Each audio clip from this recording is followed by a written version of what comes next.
అరుణాచల శివ సత్యజ్ఞానము లేని ఈ జన్మ ఫలమేమి, ఎప్పగరావేల అరుణాచల. స్వామి, ఏదో నాకు జ్ఞానం తెలియనంతసేపు, నా జీవితంలోకి గురు రూపంలో మీరు రానంతసేపు నాకు సత్యమేంటో జ్ఞానమేంటో తెలియలేదు. కానీ ఇప్పుడు నాకు అర్థమైన విషయం ఏంటంటే, జ్ఞానాన్నంతూ పొందాక ఖచ్చితంగా మీ పాదాల దగ్గర చేరడం మాత్రమే లక్ష్యము అని.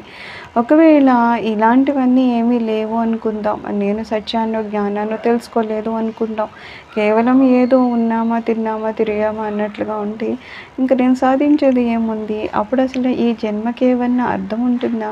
ఏమీ ఉండదు కదా. అందుకని స్వామి, దయచేసి నాకు ఇప్పుడు సత్యము అర్థమయ్యింది. జ్ఞానంతో నేను మిమ్మల్ని పొందడానికి ప్రయత్నాలు పూర్వతః చేస్తూ ఉన్నాను. కాబట్టి స్వామి, చక్కగా నాలోకి మీరు వచ్చి ఉండండి. దయచేసి రండి స్వామి, నా హృదయంలో మీరు నిలిచి ఉండండి.